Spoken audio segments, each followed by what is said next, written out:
Well, ladies and gentlemen, I'm quite used to opening things in railway stations, and just to get to the high point of the speech, there's a whistle or a 20-wagon train goes through. So anyway, welcome to this evening, and it's given me great pleasure to be here. I suppose I'm sort of responsible for this in that the Romney Hythe Dymchurch, I was able to get together a consortium to buy the railway when it was owned by a couple of accountants who were bent on breaking it up. And fortunately, we managed that, and the Romney now from 1973 is in remarkably good order.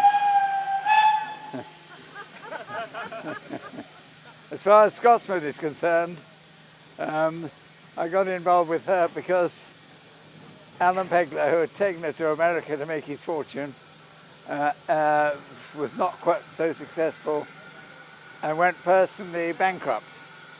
The locomotive was in the States. Nobody knew what was happening. A few of us got together to try and see if there's something we could do about it. And I said, well, the only thing to do is get George Hinchcliffe to go to the States to find out what the situation is. He managed the two tours. I asked George to do it. He said, yeah, if you pay my fare, I'll go. And he rang me up a week later and said, look, if you want to save this locomotive, you better let me know and ring this man in the morning. He said, the attorney had died, we've got a new attorney, but I've spoken to him, I fixed the price and all the rest of it.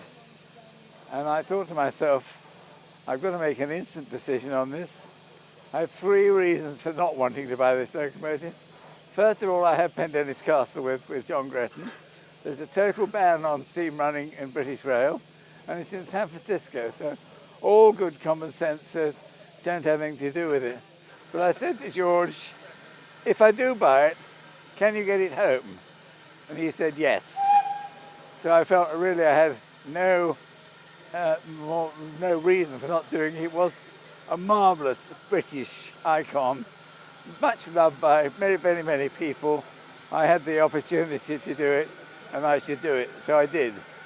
And George did get it home, and the last time we smashed a bottle of champagne on it was Lord Marsh, Chairman of British Rail, when she came out of Derby with a repaint, and he inaugurated her and smashed a couple of things. So it's wonderful to be here. It's a bit of a lifelong ambition, actually. I've seen this photograph when I was a boy, and I often thought we must do this, but we never quite had the opportunity. And it's wonderful to have the opportunity. This small, not really a replica, a small version of the design, and the real thing here. So I'm not going to break this bottle of champagne because it would be a shame, and I don't think health and safety would approve of bits of loose glass all over the place. So I'm going to.